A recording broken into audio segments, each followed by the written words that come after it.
Vite. Oh putain, je l'ai plus là. Allez, allez, venez là. Un petit coup. Oula. Viens là. Oula. Oh non, ils sont cons, quoi. Oh non, mais n'importe quoi.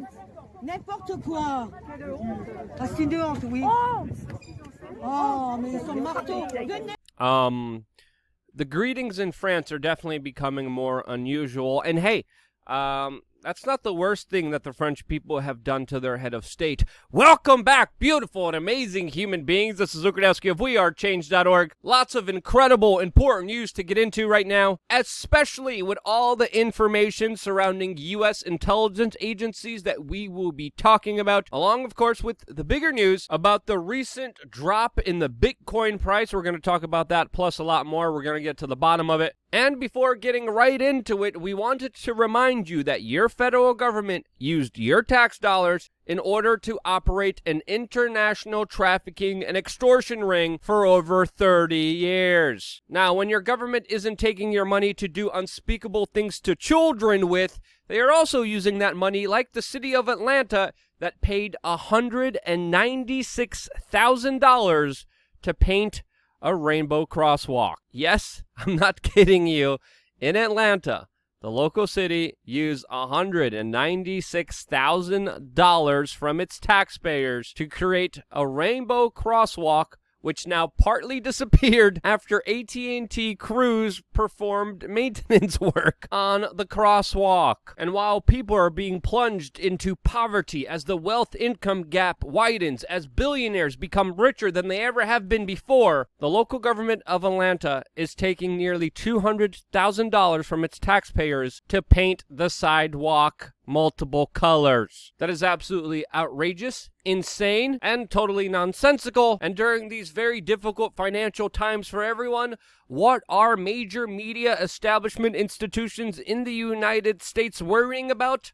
Well, according to Marara Gay of the New York Times, it's her erratic emotional instability that caused her panic and alarm and made her feel disturbed when she saw dozens of American flags flying. Yes, the New York Times columnist proudly on MSNBC announced that the main problem in this country is not the economic inequality, it's not the government's prosecution of political prisoners and journalists, it's not billionaires becoming more rich and powerful than they ever have been in recorded human history, it's an American flag, which disturbs her to look at. And that kind of insanity is becoming the new norm as many blue check-marked individuals, political pundits, aspiring politicians, and many others also share this common woke ideology, like a New York City mayoral candidate who lives in a $2.7 million Brooklyn home, sends her kids to $50,000 a year private schools, but lectures everyone about how we need to defund the police and get rid of gifted programs in schools because, you know, the woke have to woke, a term that is becoming more recognizable with establishment intelligence agencies' divide and conquer talking points that are becoming more repugnant by the day. And hey, that's why we made a t-shirt about it, declaring, "I'm not woke, I'm awake." A shirt that, of course, you can get exclusively only on thebestpoliticalshirts.com and support this independent media broadcast at the same time while spreading an important message, doing your form of activism just by simply wearing clothes. I can't tell you how many people come up to me when I'm wearing shirts from thebestpoliticalshirts.com or hats. It doesn't matter. They're great conversation starters. And if you want to meet locals in your area who critically think, evaluate issues critically, use evidence-based informed consent, well, you should definitely check out thebestpoliticalshirts.com. We have a lot of different shirts and merchandise that I think you guys will really like. Click the link right now because just scrolling through some of these will be very entertaining for you, to say the least. The link, of course, is down below. And as a reminder, yesterday's Luke Uncensored video is out and available for everyone to watch. There will be another video coming out later today for specifically all of our sponsors that are keeping us up and running by participating in our new platform that actually allows ultimate free speech and to, of course, get into issues that we can't get into here. Check out lukeuncensored.com for more information. But just jumping into our main topic here, it's important to note that you don't see a lot of criticism of U.S. intelligence agencies almost ever at all on the U.S. mainstream media, but of course, you see a lot of it on independent media that usually doesn't have ties to these intelligence agencies that, in retrospect, create the most amount of conspiracy theories with, of course, their government secrecy. And whether it's the intelligence agencies shipping in narcotics, funding death squads or terrorist organizations, experimenting on mind control, hypnosis, carrying out assassinations, and so on, I think it's fair to say that there's a lot to criticize here, and they should continue to be criticized, since many times these intelligence agencies were never held accountable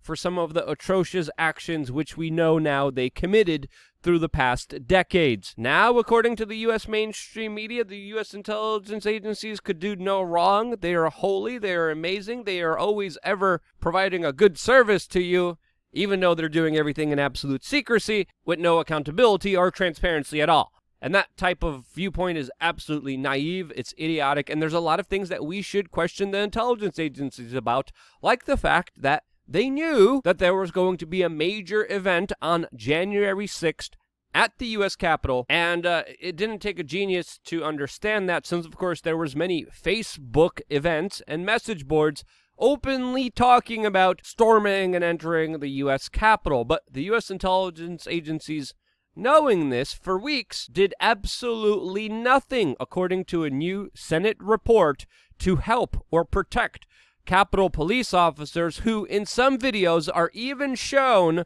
allowing some of the protesters and rioters to enter the Capitol, literally waving them in, which, let's be honest here, is highly suspicious, especially with all the accounts that we got on the ground there, especially in hindsight to the political prosecution that is happening against the individuals who participated in that event, compared to, of course, their political rivals at BLM, whose events considerably killed a lot more people, injured a lot more of them, and damaged a lot of property all throughout the United States, as even in Atlanta, the city and its mayor are being sued for failing to protect its citizens from the BLM protest and riots, which led to an 8-year-old girl getting shot and killed. And you have to ask yourselves, why isn't the U.S. intelligence agencies activated to find the killer of this little girl, as they are against the boomers who walked into and were led into the Capitol building? We're also learning today that the U.S. intelligence agencies knew that the sickness last year most likely came from the Level 3 Wuhan laboratory, which Dr. Fauci personally financed with Peter Daszak, who was also involved in the investigation of this and fact-checking of this on social media, as we're finding out that there was a top-secret report from the U.S. government that sat for 5 months that was not delivered to the U.S. State Department until October of last year, when it was known to already exist in May. This, along with other evidence, proves to a cover-up that has been happening by the U.S. government to obfuscate the laboratory that Dr. Fauci had connections to, which paints an extremely troubling picture and very serious questions ahead to the same government that wants you to trust them with a medical procedure that they're trying to bribe Americans to take. Another thing that the intelligence agencies have been up to that has been hidden from the general public is the fact that the CIA looks like they're trying to stay in Afghanistan permanently, even though the United States was supposed to withdraw from that country many times over, as it is already the longest war that the United States has ever been involved in. The CIA has a lot of shared interest and connections in Afghanistan, a country that provides the world's 90% of opium and has massive, extensive ties to rebel groups, which the CIA finances and then fights later. One perfect example is, of course, the freedom fighters in the 1980s that became known as Al-Qaeda, which previously received U.S. tax dollars, and then U.S. tax dollars were used in order to liquidate. This cycle keeps repeating on and off again, and now the digital warfare landscape has been changing, predominantly going online, with the latest ransom cyber attacks that have been crippling American infrastructure, whether it's meat production, energy production, ferries, private businesses, government agencies, all have been hit with ransom cyber attacks, which the mainstream media keeps forgetting to tell you are cyber attacks that are using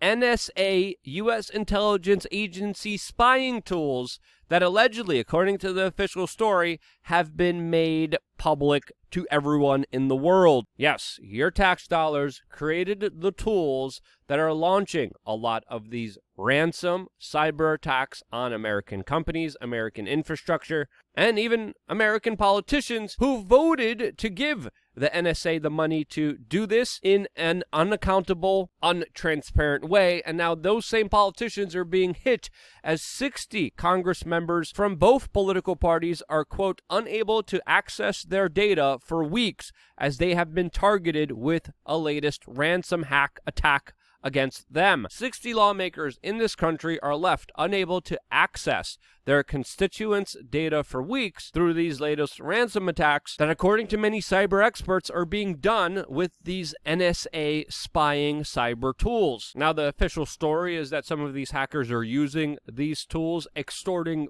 Bitcoin out of companies getting paid after already having many successful bounties, and then moving on to their next target, attacking them, extorting them for more money, and continuing the process, with many companies and governments complying with the hackers, paying them off, with many of these incidences not even known to the general public. The level of these attacks is still unknown. We know a lot of special interest companies and politicians are keeping it secret, and they're knowingly buying off the hackers. Now, we have seen some politicians in the mainstream media go after Russia for allegedly being behind these attacks, but again, I have to point out that the tools created for these hacks were created by the U.S. government. In the online digital space, anyone could be anyone. You could spoof your identity, you could spoof your locations, and the likelihood of being found is very rare. But the latest information we're getting is that the Federal Bureau of Investigations was able to recover some of the funds that the Colonial Pipeline Company gave to these hackers, which the news of this is having very big implications. The CEO of the Colonial Pipeline that was recently shut down is telling lawmakers that, quote, paying the ransom to hackers was the right decision. This news also had a huge impact on the price of Bitcoin that went down 10%, since some newbies online, especially in the mainstream media, are talking about how Bitcoin could be traced. And yeah, duh.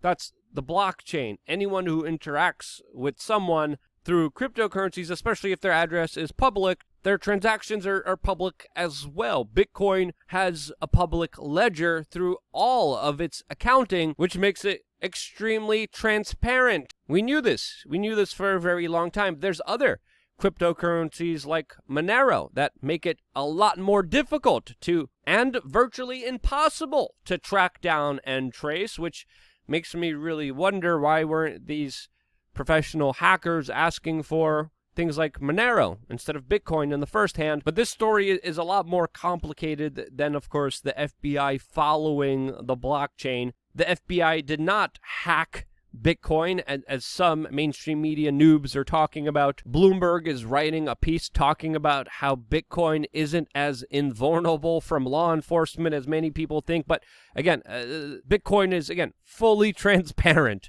It always has been. Nothing has ever changed about that. And the way that the FBI was able to get some of these Bitcoins back is really telling, and really the key element in here to understand, since it breaks down this fallacy and mainstream media propaganda that is trying to keep pushing the Bitcoin price down. We have seen concerted efforts from Donald Trump, Elon Musk, the mainstream media, in my opinion, to try to keep Bitcoin down. And to me, this is yet another example of this. And according to Bloomberg Opinion, it is not known how the FBI was able to get the private keys of these Bitcoin hackers in order to get the 75 Bitcoins back from them. But according to some cyber experts like Adam Back, what happened here was the FBI getting a subpoena, taking control of a rented cloud server that the hackers were using in order to make this transaction to go through. No Bitcoin wallet was hacked here, even though the mainstream media wants you to think that this is happening. To me, this is a larger psyop. a part of a bigger psyop, especially with the online digital space being so absolutely vulnerable to people being able to lie while absolutely hiding their identity to do whatever they want to do. And when it comes to these ransom attacks, the mainstream media is definitely not telling you the full picture of what's happening here. And in my opinion, I think there's a lot more fishy business going on here than we actually even know about. Cyber attacks can be used for many political purposes. The World Economic Forum is doing a digital cyber attack war game in just a few days from now. And to me, this is going to be the new landscape, the new battle zone that will be filled with false flags, extortion, and propaganda efforts that we should really look at, since this is essentially the new frontier. And oh boy, do I have a feeling that the U.S. intelligence agencies will be exploiting that to their own personal benefit. That's my own personal opinion. What do you think? Do you think I was wrong in any way, shape, or form? Let me know why down in the comment section below. I always appreciate critical thinking. I always appreciate information that I wouldn't be privy to if it wasn't for you willing to talk to me and communicate with me. And because you do, I'm still here. A big part of that is you sharing these videos, getting them out there to your friends, family members, neighborhood watches, your mailman, your grocery store clerk, whoever it may be. You bringing up the conversation and saying, hey, you should check out youtube.com/wearechange. Essentially keeps us still going with all the efforts trying to suppress independent media. This is why. Love you guys. Stay tuned for more here on wearechange.org.